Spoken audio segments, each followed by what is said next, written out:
BQ prime Hindi में आपका स्वागत है और आप आईपीओ अड्डा देख रहे हैं। और मेरे साथ इस वक्त कंपनी जो है एलिन इलेक्ट्रॉनिक्स, जो कॉन्ट्रैक्ट मैन्युफैक्चरर है पंखों का, एलईडी लाइट्स का, अप्लायंसेस का और बड़े कंपनियों के लिए वो बनाती हैं। और आज जो मेरे साथ ज्वाइन कर रहे हैं वो Sanjeev Sethia, whole time director, और आकाश सेठिया, जो हेड ऑफ स्ट्रैटेजी हैं। नमस्ते। संजीव जी और आकाश जी, धन्यवाद बीक्यू प्राइम हिंदी में। आकाश, पहला आपका सवाल भी बहुत आपसे। बहुत धन्यवाद। आपका पहला आईपीओ जो आ रहा था 760 करोड़ का आने वाला था, और 760 करोड़, और उसको आपने कम करके 475 करोड़ किया है, और उसका कारण क्या है?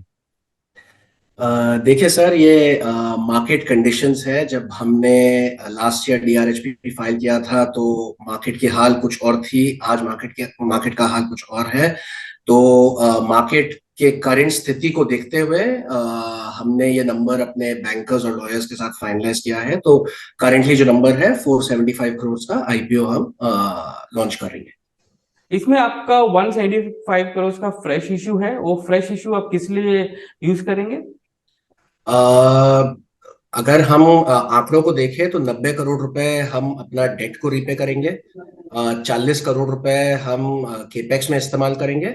और जो बैलेंस रुपया है वो जनरल पर्पसेस के लिए रहेगा। मिसेस सेठिया, आप ऑपरेशंस देखते हैं। आपका सबसे बड़ा जो ऑपरेशंस है वो एलईडी का है, जो आप जी। सिग्निफाई और एवरेडी के लिए बनाते हैं। ये ऑपरेशन कैसे दिख रहा है, और किस किस तरह का इसमें ग्रोथ की अपॉर्चुनिटीज हैं? आप देखिए, जो एलईडी लाइटिंग वाली जो धारा है उसमें काफी अच्छी ग्रोथ दिख रही है। हमने अपने प्रोडक्ट प्रोफाइल काफी बढ़ाया है। अब हम स्ट्रीट लाइट बनाना शुरू कर रहे हैं। एक और नई कैटेगरी है जिसको वो कहते हैं कनेक्टेड लाइटिंग, जो आप अपने मोबाइल से ऑपरेट कर सकते हैं। हम्म। तो फिलिप्स का जो वो कैटेगरी, उनका खुद का फोकस है कि इस बिजनेस को बढ़ाया जाए, क्योंकि ये बिजनेस में टेक्नोलॉजी इन्वॉल्व है। हर कोई ये नहीं कर पाता, और इसमें टॉप लाइन भी अच्छा है और मार्जिन भी अच्छे हैं। और हमारे लिए लाइटिंग बिजनेस में एक और चीज आगे निकल के आ रही है कि न केवल हिंदुस्तान में बट दुनिया भर में जो बड़े बड़े ब्रांड्स या बायर्स हैं, वो देख रहे हैं कि किस तरह चाइना के अलावा भी वो बाहर किसी और देश से भी अपने प्रोडक्ट की सोर्सिंग करें। और इस तरह में मेरे को लगता है जो आज के दिन हम फिलिप्स के सबसे बड़े डाउनलाइट सप्लायर्स हैं, उन उनकी एक टीम हमारे पास आई थी, ग्लोबल टीम आई थी, कि वो देख रही थी कि क्या वो हमसे डाउनलाइट खरीद सकते हैं। वो बिजनेस हमारे लिए बहुत इंटरेस्टिंग होगा। अब उनसे बात कर रहे हैं, और कुछ कुछ प्रोडक्ट के डिजाइन में कुछ बदलाव चाहिए, क्योंकि वो इंटरनेशनल जो सर्टिफिकेशन है उसके रिक्वायरमेंट को के ऊपर भी खरा उतरना है। वो अगर हमारे यहाँ, और मेरे को पूरी यकीन है कि जरूर शुरू हो जाएगा। वो शुरू होते ही तो हमारे लाइटिंग बिजनेस में मैं कहूँगा चार चांद लग जाएंगे और बहुत अच्छा ग्रोथ की पॉसिबिलिटी होगी। एलईडी जो फ्लैश लाइट की बिजनेस आपने जिक्र किया था, वो थोड़ा मंदा चल रहा है। वहां पे आजकल ज्यादा फ्लैश लाइट की जगह बहुत सारे लोग मोबाइल से ही काम निकाल देते हैं। तो उस बिजनेस में थोड़ा सा रुकाव है। हम देख रहे हैं कोई बहुत ज्यादा वहां पे बढ़ोतरी नहीं हुई है। बट वहां पे भी अभी एक नई कैटेगरी, नई तो नहीं कहूंगा, बट एक कैटेगरी है जिसको कहते हैं रिचार्जेबल फ्लैश लाइट्स। उस पे हम फोकस कर रहे हैं। वहां पे मार्केट थोड़ा बढ़ रहा है, तो मुझे उम्मीद है कि इस साल और आने एक दो साल में हम अपने नए मॉडल्स कुछ निकालेंगे फ्लैश लाइट की, जो रिचार्जेबल कैटेगरी में होगी, और वहां से हमको ग्रोथ मिले। अभी दो मॉडल पे हम काम कर रहे हैं जो अगले 3-4 महीने में हम लॉन्च कर पाएंगे। तो उससे भी हमको बिजनेस में ग्रोथ मिलनी चाहिए। लोग मोबाइल्स का उपयोग बहुत कर रहे हैं। आज के डेट में लोग मोबाइल्स दिखाते हैं और फ्लैश करते हैं। हाँ, तो क्या बिल्कुल। आप उस एरिया में भी घुस रहे हैं जहां पर आप फ्लैश लाइट्स मोबाइल्स के लिए भी बनाएं? नहीं, वो देखिए, मोबाइल में तो जो फ्लैश लाइट है, जो एलईडी है, वो एक्चुअली क्या है, वो पार्ट ऑफ द प्रोडक्ट है, तो वो अलग से नहीं होती। वो जब मोबाइल का जो पीसीबी असेंबली होता है उसी टाइम वहाँ पे एलईडी माउंटिंग और हो जाती है। तो वो अलग से ऐड ऑन करना तो मेरे हिसाब से भी पॉसिबल नहीं है। तो वो एक अलग बिजनेस लाइन हो जाएगी। अच्छा। अभी फिलहाल उस पर नहीं देंगे। आकाश, अगर आप देखें फिलिप्स का जो कंट्रीब्यूशन है, एलईडी, स्मॉल अप्लायंसेस, इन दोनों में फिलिप्स का काफी कंट्रीब्यूशन है आपका। आप फिलिप्स के लिए बनाते हैं, फिलिप्स ब्रांड के लिए बनाते हैं, और लगभग 50% आपका रेवेन्यू जो है फिलिप्स ब्रांड से आता है। ये हाई कंसंट्रेशन जो है, क्लाइंट कंसंट्रेशन, इसको आप कैसे कम करेंगे? जबकि फिलिप्स माँ की ब्रांड है, पर कल को अगर ये रिस्क भी रहता है कि अगर फिलिप्स अपना स्ट्रैटेजी चेंज करता है या कल को बिजनेस चेंज करता है, तो ये इम्पैक्ट काफी आपको करेगा आपके रेवेन्यू पे। सो उसके लिए डी रिस्किंग कैसे करेंगे आप? देखिए, इसमें दो चीजें हैं। हमने कुछ हद तक अपने बिजनेस को काफी डी रिस्क कर दिया है। अगर आप हमारे जो टॉप 5, जो 5 सबसे बड़े कस्टमर थे 2 साल पहले तक, वो करीब 70-75% ऑफ रेवेन्यू अकाउंट फॉर करते थे। वो नंबर अगर आप आज देखोगे, वो करीब 63-63-65% के आसपास हम उसको ले आए हैं। हमारी कोशिश यही है कि अगले 2 से 3 साल में हम इस नंबर को 50% के ओर ले जाए। क्योंकि आपने फिलिप्स के बारे में जिक्र किया, इसमें मैं आपको ये बताना चाहता हूँ कि जो फिलिप्स के जो रेवेन्यू कंसंट्रेशन है 48% का अभी, उसमें 3 अलग अलग कंपनियां हैं जो ब्रांड फिलिप्स का इस्तेमाल करती है। तो एक कोई भी एक कंपनी पे 26-27% से ज्यादा का कंसंट्रेशन नहीं है। Okay. आपके जो मार्जिन प्रोफाइल है वो काफी हेल्दी है एज कम्पेयर टू आपके जो अदर कॉम्पिटिटर्स हैं, जैसे डिक्सन हो गया या फिर एम्बर हो गया। 7-7.5% का मार्जिन प्रोफाइल है, एबिटा मार्जिन प्रोफाइल आपका। कितना आसान है उसको मेंटेन रखना, और क्या यहाँ से ऊपर भी जा सकते हैं? और आपका जो कॉस्ट स्ट्रक्चर है या बिजनेस स्ट्रक्चर है वो कैसा है? सर, हमारे लिए मार्जिन बनाना बहुत ही जरूरी है। सबसे पहले तो मैं ये कहना चाहूंगा। दूसरा, हम 7, 7.5, 8% हम इसलिए बना पाते हैं क्योंकि जो एंड प्रोडक्ट में जो पार्ट, कंपोनेंट, सब असेंबली लगते हैं, वो हम स्वयं खुद ही बनाते हैं। हम बाहर से खरीद के उसको असेंबली नहीं करते, हम खुद वो कंपोनेंट्स बनाते हैं। तो इसीलिए हमारा मार्जिन अपने कंपटीशन से कुछ अधिक है। आपका दूसरा सवाल आपने कहा था, वो एक बार दोहराएंगे दोबारा प्लीज? वही कि अगर ये इसको इसको कैसे मेंटेन करेंगे आप आगे जाके, और आपका कॉस्ट स्ट्रक्चर और बिजनेस प्रोफाइल कैसा है कि जो कॉस्ट प्रेशर जो हम देखते हैं इंडस्ट्री में, वो आप उसको कैसे मैनेज करते हैं?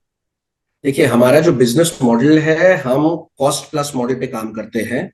तो जो कोई भी एक प्रोडक्ट में जो सामान और जो माल लगता है बनाने में, वो कस्टमर के अकाउंट पे होता है। उसमें कोई भी अगर बढ़ोतरी हो, हम उसको कस्टमर पे पास ऑन करते हैं। हमारा एक कन्वर्जन मार्जिन रहता है जो कॉस्ट प्लस मॉडल कहलाता है।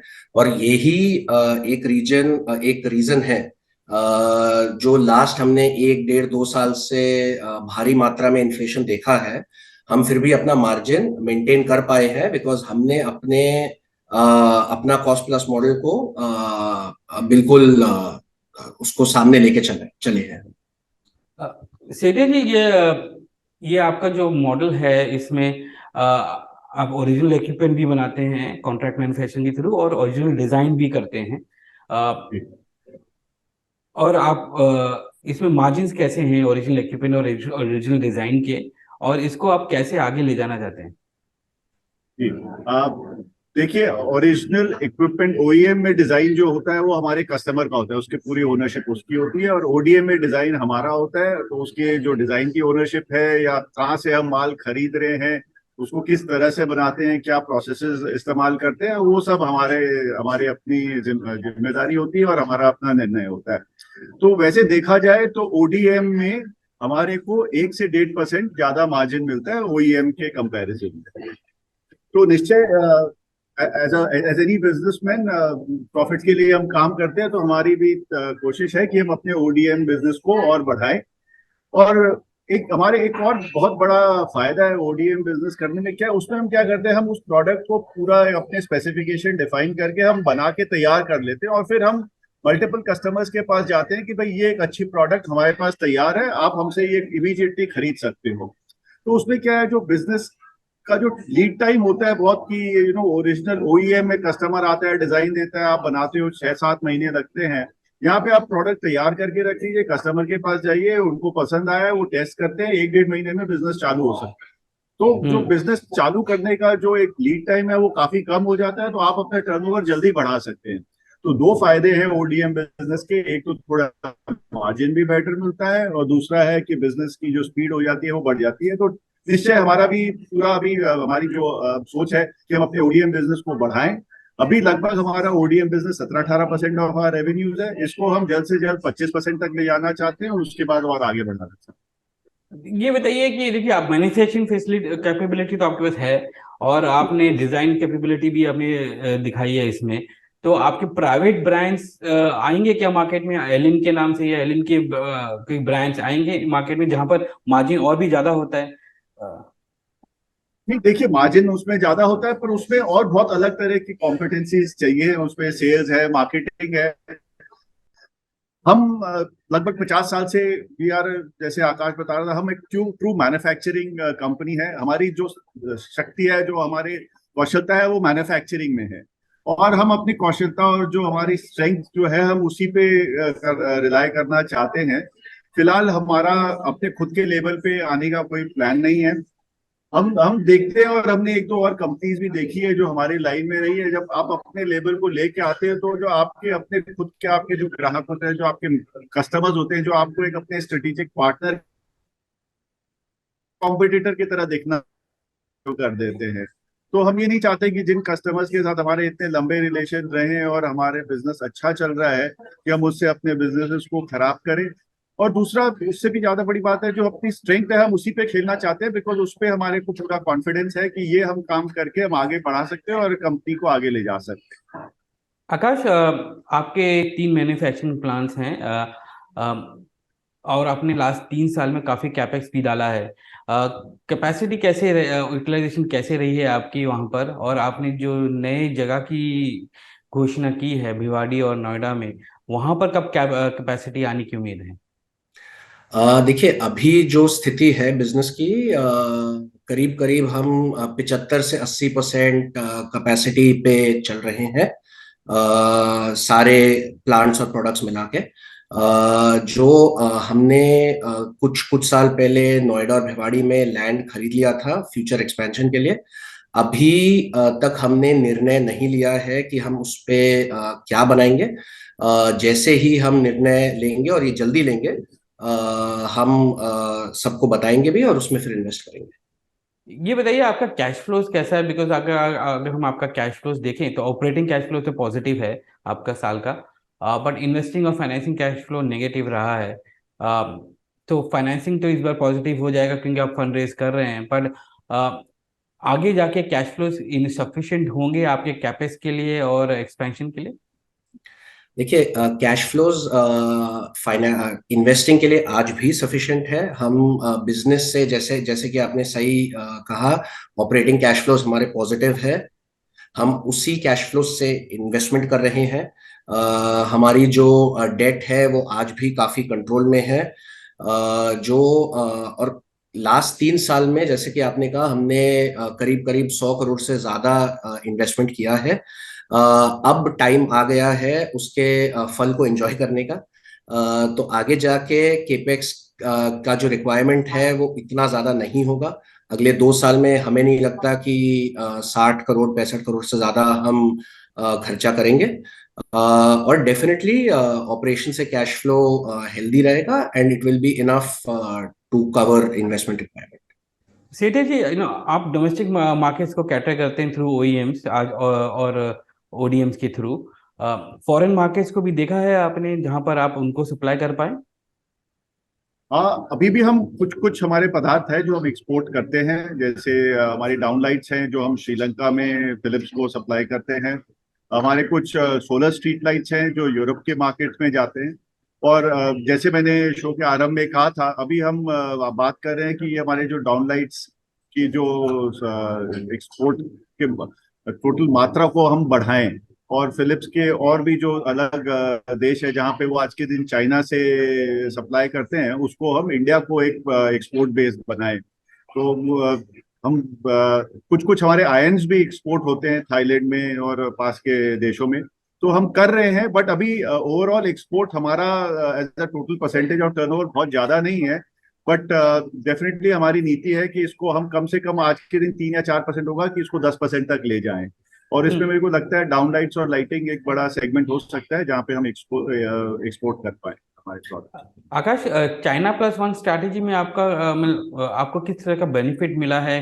क्या मैन्युफैक्चरर्स जो आपके साथ हैं, जैसे कि फिलिप्स हो गए, बॉश हो गए, या फेबल हो गए, ये सब क्या अभी आपको देख रहे हैं चाइना प्लस वन स्ट्रैटेजी के थ्रू?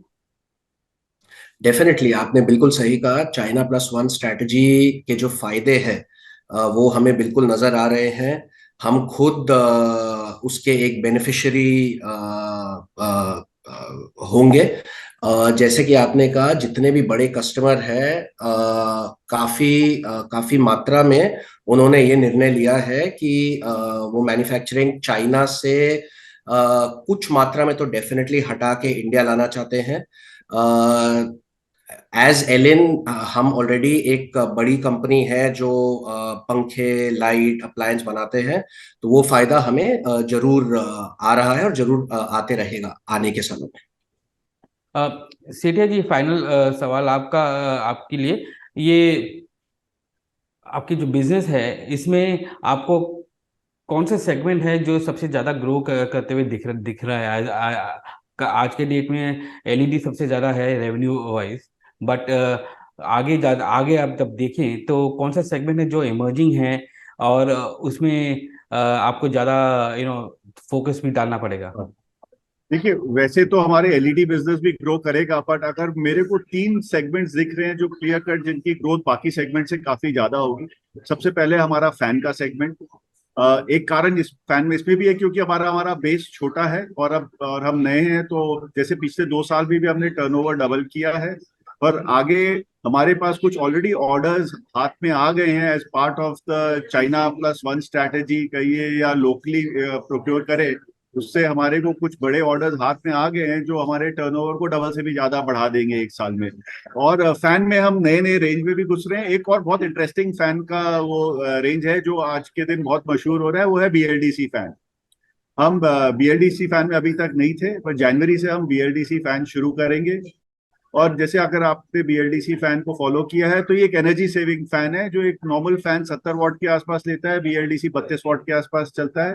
और इसमें इलेक्ट्रॉनिक्स की रिक्वायरमेंट काफी ज्यादा होती है, और इलेक्ट्रॉनिक्स हमारा स्ट्रॉन्ग पॉइंट है क्योंकि एलईडी लाइटिंग के लिए हम पिछले 8-10 साल से ज्यादा से काफी इलेक्ट्रॉनिक्स में काम कर रहे हैं। वहां पे हमारी सोर्सिंग भी बहुत अच्छी है। तो बीएलडीसी फैन भी एक और वर्टिक माने एक नया पदार्थ होगा जो हमारे ग्रोथ को आगे ड्राइव करेगा। दूसरा जो हमारा, जी। नहीं आकाश, हाँ, अब कंप्लीट कर लीजिए कि हाँ, आपको मैं जो, बस दो हाँ। और मैं जल्दी से कंप्लीट कर लेता हूँ। दूसरा है हमारा पर्सनल ग्रूमिंग सेक्टर जो है हमारे अप्लायंसेस, स्मॉल अप्लायंसेस में, और उसमें भी स्पेशली बियर्ड ट्रिमर। वहां पे भी हमारे जो कस्टमर है वो पहले इंपोर्ट करते थे, अब वो उसको लोकली सोर्स करना चाहते हैं। और अगर आप नंबर सुनेंगे, अगर उन्होंने कितने ट्रिमर्स इंपोर्ट किए पिछले वर्ष, तो शायद आप हैरान होंगे। वो नंबर 50 लाख के आसपास है। तो उन्होंने हमारे को मैंडेट दिया है कि ओवर नेक्स्ट 2 इयर्स वो कम से कम 2-3 साल में 30-40 लाख पीस वो लोकली खरीदना चाहते हैं। तो दूसरा और तीसरा जो सेगमेंट जिसपे हम फोकस कर रहे हैं वो हमारे फ्रैक्शनल हॉर्स पावर मोटर का सेगमेंट है, क्योंकि उस सेगमेंट में हमारे को मार्जिन भी बेटर मिलते हैं। और दूसरा, उस सेगमेंट में हमारे को आगे और एंड प्रोडक्ट बनाने की भी एक पॉसिबिलिटी हो जाती है। तो मोटर का भी बिजनेस मिलता है और कंप्लीट प्रोडक्ट का बिजनेस मिलता है, तो आपका टॉप लाइन ग्रो करने के जो रफ्तार है वो हम बढ़ा सकते हैं। तो ये 3 सेगमेंट मैं देखता हूँ कि जो हमारे ग्रोथ को प्रोपेल करेगा।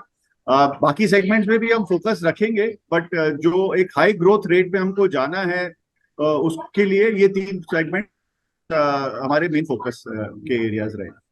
आकाश, एक क्विक सवाल, आपका ऑर्डर बुक कितना है, और ऑर्डर, ये आपको ये ऑर्डर बुक का जो अनुमान होता है वो कब तक हो पाता है? सर, हमारे कस्टमर हर साल हमें एक एनुअल ऑपरेटिंग प्लान कह के एक स्टेटमेंट देते हैं, जिसमें ये होता है कि वो किस महीने में किस प्रोडक्ट कितना उठाएंगे। चूंकि हम सारे अच्छे कस्टमर ब्रांड लीडर के साथ काम करते हैं, तो हमने ये देखा है हिस्टोरिकली कि जो वो स्टेटमेंट देते हैं और जो वो एक्चुअल हमसे उठाते हैं माल, उनमें कोई खास फर्क और डिफरेंस नहीं होता है, बिकॉज उनके बहुत स्ट्रॉन्ग टीम्स है जो रिसर्च करते हैं, जो सेल्स मार्केटिंग पे फोकस करते हैं। तो इस तरीके से हम काम को आगे बढ़ाते हैं।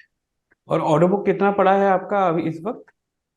सर, हमारा ऑर्डर बुक का कॉन्सेप्ट नहीं है, हमारा वही मैं कह रहा हूँ कि annual work operating. Order, work order जिसको कहते हैं। हाँ, तो अगर हम उसको देखेंगे तो आप ये समझ लीजिए कि आई थिंक सेबी के कुछ कुछ रिस्ट्रिक्शन होते हैं ये नंबर देने में, बट हम ये कह सकते हैं कि अगले 2 साल में हम जरूर 25% ग्रोथ से ज्यादा एक्सपेक्ट कर सकते हैं। ओके। आकाश और संजीव जी, धन्यवाद आज बीक्यू प्राइम हिंदी से बात करने का। एलिन इलेक्ट्रॉनिक्स का आईपीओ दिसंबर 20 तारीख को खुल रहा है, 234 टू 247 का प्राइस बैंड में। फ्रेश इश्यू ऑफ 175 करोड़, और ओएफएस जो सेलिंग शेयर होल्डर्स और प्रमोटर्स बेच रहे हैं लगभग 300 करोड़। टोटल 475 करोड़ का आईपीओ जो खुल रहा है दिसंबर 20 को। धन्यवाद बीक्यू प्राइम में बहुत बहुत बात करने के धन्यवाद। लिए। Thank you.